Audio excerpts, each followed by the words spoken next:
अगर आप चाहते हैं दिलीप वीआईपी यूट्यूब चैनल के सभी ऑडियो वीडियो हमारे तक पहुंचे, तो आप दिलीप वीआईपी यूट्यूब चैनल को सब्सक्राइब करें और साथ में बेल आइकन को। महाराज जब हम लोग साधु को ढूंढने गए थे, अच्छा, यहाँ से आमी नदी तट पर चले गए। आमी नदी तट पे गया। जी महाराज।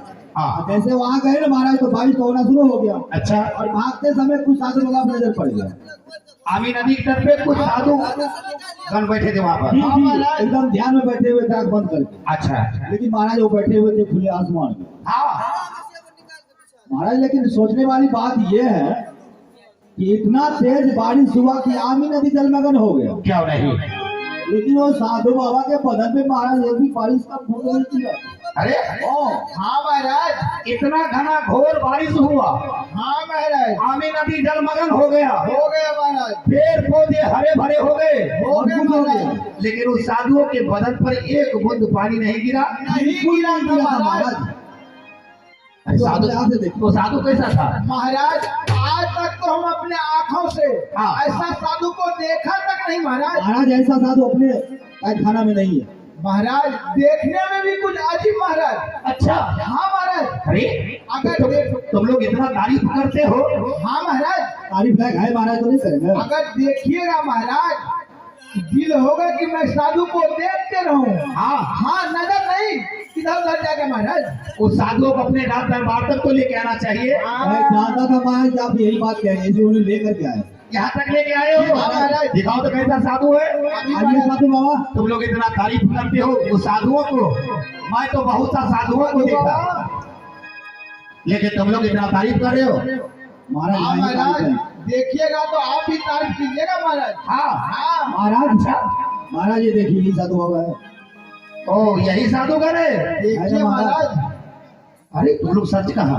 हाँ महाराज, मैं तो बहुत सा साधुओं को देखा, लेकिन ये तो सारे साधुओं से अलग तरीका के साधु है। बिल्कुल महाराज। अलग भिन्न है महाराज। हाँ हाँ हाँ।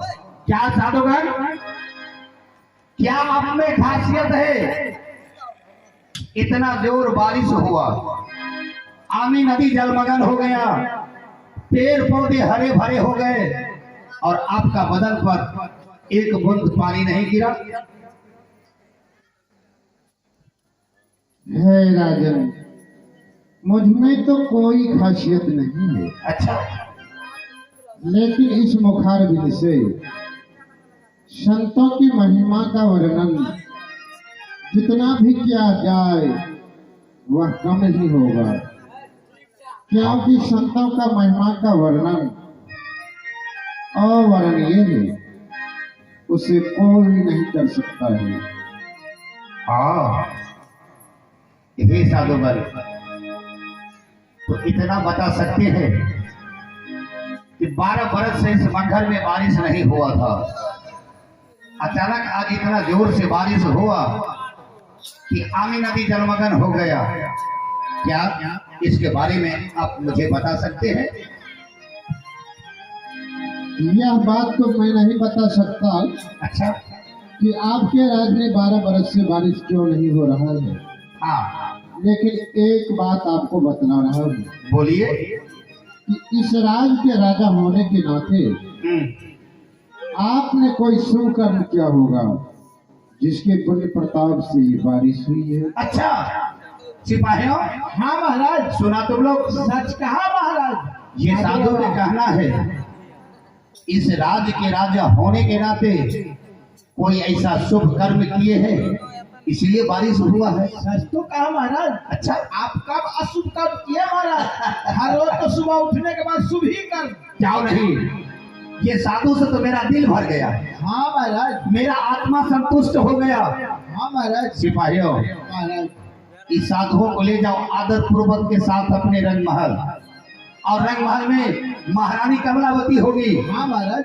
उसे कहना अच्छा से इस साधुओं को भोजन करा देने के लिए और वस्त्र दे देने के लिए, चलने वक्त कुछ सौ मुद्राएं दान दे करके और आदर पूर्वक के साथ अपने रंगमहलों से विदा करें। ठीक है महाराज। क्योंकि ये साधु से बातों से मेरा दिल संतुष्ट हो गया, आत्मा बुलंद हो गया। ले जाओ आदर पूर्वक के साथ। साधु बाबा। इस रंगमहल में जितना भी साधु आए, जितना भी पंडा पुजारी आए, सारे आदमी इस राज को खिलाफ करते, बुराई करते। मैं सारे को कैद खाने में बंद कर देता, लेकिन ये साधु को कहना है इस राज्य के राजा होने के नाते कोई शुभ कर्म किए हैं, इसीलिए बारिश हुआ। मेरा दिल तो इतना बड़ा खुश हो गया कि मैं क्या कहूँ। मैं साधुओं को भेज दिया, मैं तब तक मैं चलता हूँ आराम में।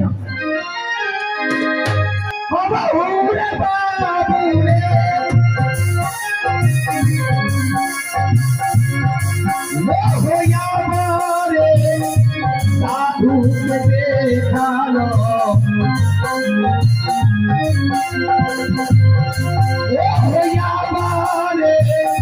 साधु के देखा लो, बेटी बेली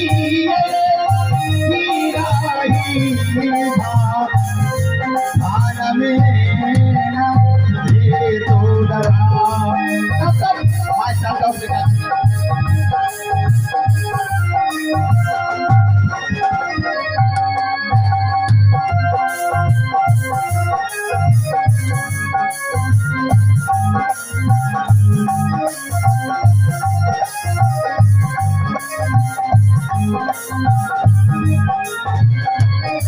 माल तक भेज दिए और बोले कि जाओ मेरी महारानी होगी कमलावती महल में, उनसे बोलना इन साधु बाबा को अच्छा से भोजन करा के सुंदर नया वस्त्र दान दे करके और चलते समय कुछ स्वर्ण मुद्रा दक्षिणा दे करके विदा करना है। सिपाही, हाँ महारानी, ये मैं कैसे मान लूंगी, क्योंकि आज से नहीं 12 बरस से मगहर में अकाल पड़ी हुई है, बारिश नहीं हो रही है। जिस बारिश के लिए महाराज दिन रात बेचैन रहते हैं कि मगहर में कब बारिश हो।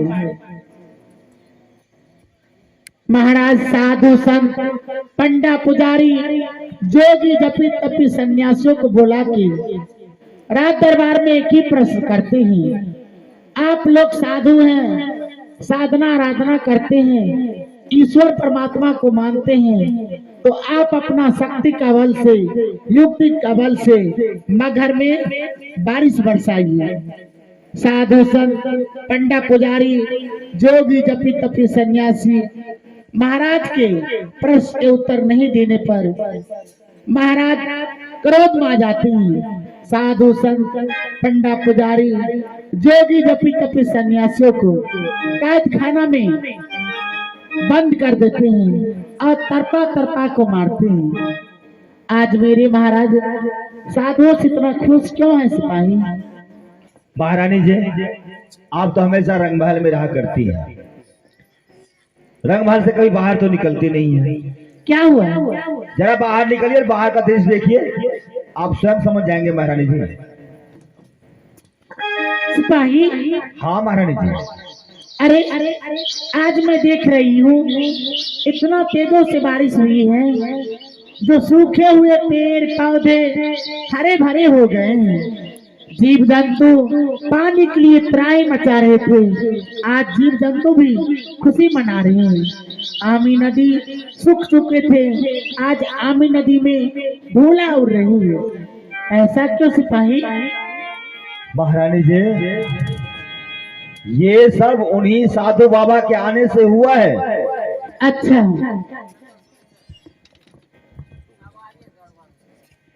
उन्हीं साधु बाबा को आने से मगहर में बारिश हुई है। हाँ महारानी जी, इसीलिए तो महाराज साधुओं से इतना खुश है जो इस रंगमहल तक भेजे हैं। तो क्या साधु को महल तक ले आए हो? अब बाहर खड़े कर दिया ना। बाहर खड़े कर दिए हो? जी महाराज। एक काम करो, साधु बाबा के लिए एक सुंदर आसन लगाओ। ठीक है महारानी जी।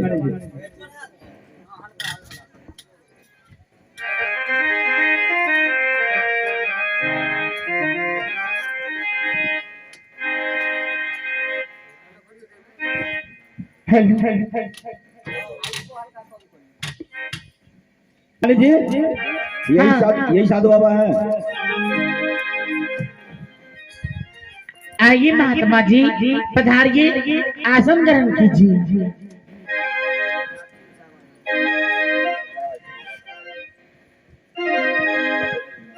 प्रणाम महात्मा जी। खुश रहो कमलावती रानी। महात्मा जी, आप कहाँ से आए हैं? आप अपना परिचय दें। हे कमलावती रानी, जी, हम तो सतलोक से आए हैं जनमानस के कल्याण हेतु, लेकिन इस समय मैं काशी नगरी से चलकर तेरी इस मगहर नगरी में आया हूँ।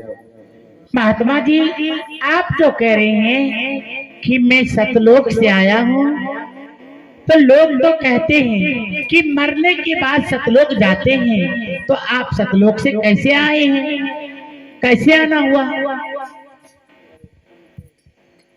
कमलावती रानी, जी, ऐसी बातें नहीं है कि मरने के बाद लोग सतलोक जाते हैं। क्यों? जो सच्चे गुरुदेव के बताए हुए सतमार्ग पर चलता है, उसका गुणानुवाद गाता है, वही जीव उस परम धाम को प्राप्त करते हैं। तो महात्मा जी, मगहर में 12 बरस से अकाल पड़ी हुई थी, बारिश नहीं हो रही थी। आज जो मगहर में बारिश हुई है, ये बारिश आप करवाए हैं क्या? बारिश मैंने ही करवाया हूँ कमलावती रानी। आप करवाए हैं बारिश? हाँ, इसीलिए मेरे महाराज आपसे इतना खुश हैं, जो सिपाहियों द्वारा इस रंगमहल तक भेजे हैं और कहे हैं, जाओ सिपाही, महारानी कमलावती से कहना कि साधुओं को सुंदर भोजन और इनाम बख्शिश देके राज दरबार से विदा करने के लिए आप आदेश दीजिए, मैं आपको लिए क्या भोजन बना के ले आऊं? कमलावती रानी, जी, यह भोजन तो 5 तत्वों से बना हुआ शरीर का है, और मुझमें 5 तत्व, 25 प्रकृति और 3 गुण का अभिप्राय नहीं है। इसलिए मैं भोजन ग्रहण नहीं करता हूँ। ऐसा तो हो ही नहीं सकता है महात्मा जी, क्योंकि ये तो अंजल की काया है, अंजल बिना ये दे रह नहीं सकता है। जो मनुष्य भोजन न करे वो जीवित कैसे रह सकता है? पानी से पैदा नहीं, पानी से पैदा नहीं, शोषाना शरीर कुछ और करता नहीं, ताके नाम कबीर। महात्मा जी, आपका नाम कबीर है क्या? कमलावती रानी, मेरा नाम कबीर है। तो महात्मा जी, आप भोजन नहीं करते हैं तो फल तो खाते होंगे, मैं आपको लिए फल ले आती हूँ। कम से कम राज दरबार से कुछ भोजन कर तो जाइए। कमलावती रानी, जी, समझने की कोशिश करो। मैंने कहा ना कि मैं 5 तत्वों से अलग हूँ। यह हार मांस का शरीर मुझे नहीं है। मैं तुझे देखने में ऐसा लग रहा हूँ। मेरा भोजन नाम अर्थात अमृत है, जो संसार में किसी के पास नहीं है। महात्मा जी, अगर आप भोजन नहीं करते हैं तो राज दरबार से कुछ दान तो लेके जाइए। मैं आपको लिए स्वर्ण मुद्राई ले आती हूँ। कम से कम राज दरबार से कुछ दान तो लेके जाइए ना। आहे हमारा न चाहिए रानी आना धन दीखा।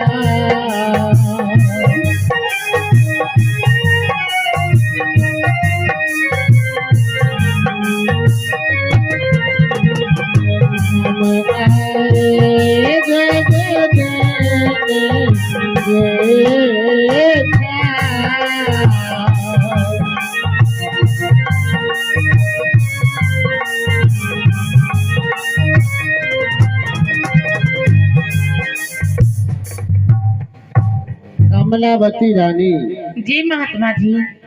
संसार की साधु जैसे तुम मुझे मत समझो। तुम जो दक्षिणा दे रही हो इसकी जरूरत मुझे नहीं पड़ता है। यह दक्षिणा तुम दूसरे संतों में बांट देना। तो महात्मा जी, ना भोजन करते हैं ना कुछ दान लेते हैं, तो संसार में आप किस लिए भ्रमण करते हैं? कमलावती रानी जी, मैंने तुझे कहा ना कि मैं जीवों के कल्याण के लिए आया हूँ, सत्य मार्ग बताने के लिए आया हूँ। आश्चर्य है, ना भोजन करते हैं ना कुछ दान लेते हैं। इस मगहर के अंतर्गत जो संत आते थे, नहीं दान देने पर फिर भी वो दान मांग के लेते थे। मैं आपको दान दे रही हूँ, आप दान लेने से इनकार क्यों कर रहे हैं संत जी? कमलावती रानी, जी, समझने की कोशिश करो। जो आदमी जीवन में दान देता है वह कभी जीवन में दूसरों से दान लेता नहीं है। क्या महात्मा जी आप दान भी नहीं लेते हैं? मैंने तुझे कहा ना कि इसकी जरूरत मुझे पड़ता ही नहीं है। मैं दान लेकर क्या करूंगा? महात्मा जी, इस मगहर के अंतर्गत इतने साधु संत आए, कितने साधु संत गए, आप सभी संतों से अलग लग रहे हैं। आपका रंग, रूप, रहनी, वृत्ति सभी संतों से अलग है। हे महात्मा जी, ना आप भोजन करते हैं ना कुछ दान लेते हैं, आप तो महान हैं। आप जैसे संत संसार में कहीं नहीं है, ना मैं कहीं देखी हूँ। क्योंकि 12 बरस से मगहर में बारिश नहीं हो रही थी, अकाल पड़ी हुई थी। आप अपना पवित्र चरण जैसे मगहर के अंतर्गत रखे हैं, वैसे इतना बारिश हुई है, इतना बारिश हुई है जिसके कहने की वर्णन नहीं। तो महात्मा जी, मगहर में 12 बरस से अकाल क्यों पड़ी हुई थी, बारिश क्यों न हो रही थी, इसका क्या कारण था महात्मा जी? ये तो बता सकते हैं ना?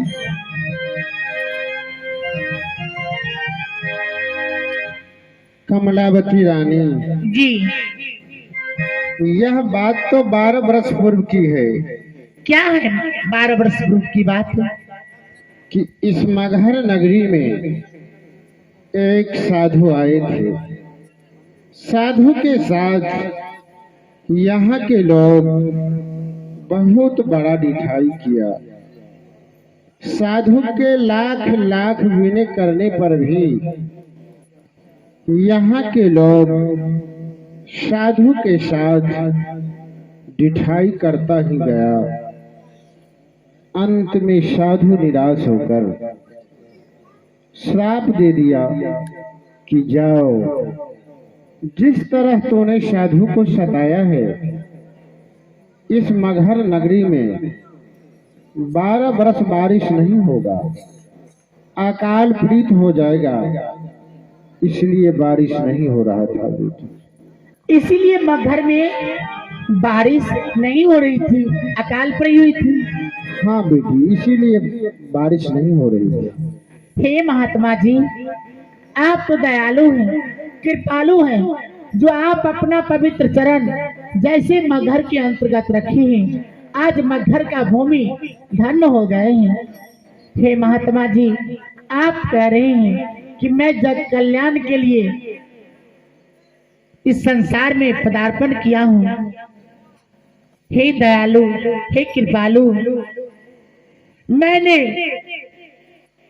भैया भवानी देवी देवता को मैंने पूजा करती हूँ, कभी गुरु के शरण में नहीं गई हूँ।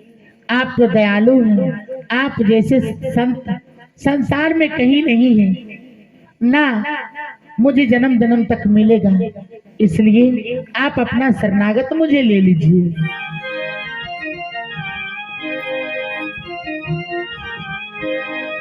कमलावती रानी, जी, हर नारी को उनका पतिदेव भगवान के तुल्य होता है और हर नारी को अपने पति के वचनानुसार चलना चाहिए। यही नारी की परम कर्तव्य होता है। क्या तूने अपने पतिदेव से आज्ञा ली है? नहीं नहीं, मेरे महाराज तो क्रोधित हैं, अहंकारी हैं, साधु संत को एक नहंगे भिखमंगे समझते हैं। अगर वो जान जाएंगे तो मुझे दीक्षित होने के लिए नहीं देंगे। आप कृपा करके उनको आने से पहले मुझे दीक्षित कर दीजिए। और अगर मैं तुझे दीक्षित कर दूं, यह बात तेरे पतिदेव को मंजूर नहीं होगा, तब तुम क्या करोगी? मैं महाराज को मना लूंगी, मैं सच कहती हूँ, मैं महाराज को मना लूंगी। तेरे पतिदेव तुझे नाना प्रकार का कष्ट देगा, तब तुम क्या करोगी? मैं सारे कष्ट सारे दुख सह लूंगी। आप अपना शरणागत मुझे ले लीजिए। कमलावती रानी, जी, तुम एक राजा की पत्नी महारानी हो, क्या तुमसे संतों की सेवा पार लगेगी? जी, मैं संतों को सेवा करूंगी, क्योंकि मैं तो कभी गुरु के शरण में नहीं गई हूँ। आप जैसे जैसे कहिएगा मैं वैसे वैसे करूंगी। क्या तूने अपने जीवन में माता पिता की सेवा की है? जी, मैं करती हूँ। सास ससुर की सेवा करती हो? जी, मैं करती हूँ। अपने पतिदेव की सेवा करती हो? जी, मैं उनको सेवा करती हूँ। मेरे पति तो प्रत्येक दिन जंगल की ओर जाते हैं, अनेकों प्रकार जानवरों को मार के लाते हैं, जीवों को हत्या करते हैं। मैं कहती हूँ जीवों को हत्या नहीं करने के लिए, तो मेरे बातों को वो नहीं मानते हैं, मुझे डांटते रहते हैं, तो मैं डर के मारे एक बार नहीं बोलती हूँ। कमलावती रानी, जी, वह एक राजा है और राजा अक्सर शिकार खेलना पसंद करते हैं। जंगल जाते हैं और जीवों को मारते हैं और उसे भक्षण करते हैं। कमलावती रानी, जी, वह कुछ भी करता है, लेकिन तेरे लिए तो वे भगवान है बेटी। हाँ, वो तो मेरे लिए भगवान ईश्वर परमात्मा का स्वरूप सम्मान है। तो क्या तुम दीक्षित हो जाओगी? जी, मैं दीक्षित हो जाऊंगी। दीक्षित होने से पहले कुछ ऐसी वस्तु है जिसे तुझे त्यागना होगा। कौन ऐसी वस्तु है जिसे त्यागना होगा? वो वस्तु का आप नाम बता दीजिए, आज से मैं त्याग दूंगी। वो वस्तु है तन से चोरी, हिंसा और व्यभिचार, मन से मान, छल, ईर्ष्या और क्रोध, वचन से झूठ, गाली और निंदा, ये 10 अवगुण जो हैं प्रत्येक मानव को त्याग देना चाहिए। क्या ये तुमसे हो सकेगी? जी, यह 10 अवगुण मैं आज से त्याग दूंगी। मैं सच कहती हूँ, मैं त्याग दूंगी। और मानव को जीवन के लिए कुछ ऐसी वस्तु हैं जो सर्वोपरि है। वो क्या है? वो वस्तु हैं दया, धैर्य, क्षमा, शील, संतोष, वैराग्य और सद्गुरु भक्ति। मैं इसे अपना लूंगी। आप अपना शरणागत मुझे ले लीजिए। बालपान बितला, तरुण पान बितला, साधु सदा नहीं भेल है। काना जवादा देवना पिया के, गेठरी समान छूट गए।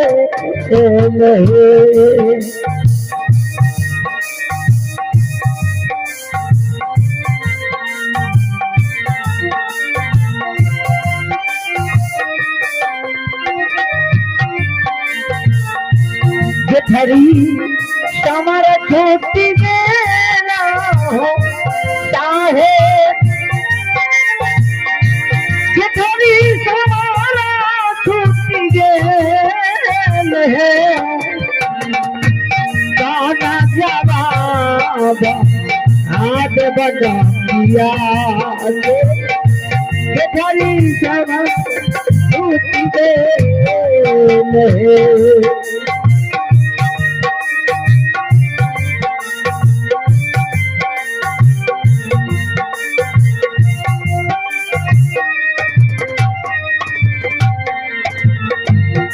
टूट हुआ भावना लड़ल कई, सुहाना के दिलारा के गाना है।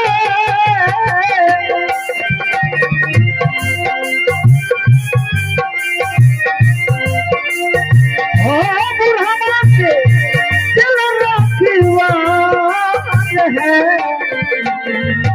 एक ताजे धान दुर्गा बगदाजी है तो आप सरा से भोला रे।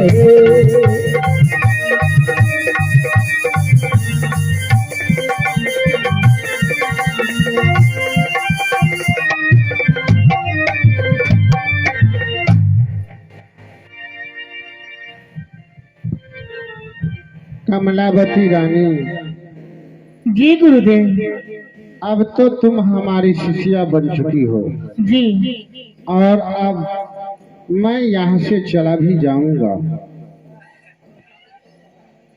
लेकिन जाने से पहले मैं तुझे कुछ बतला कर जा रहा हूँ बेटी। मुझे बता दीजिए गुरुदेव।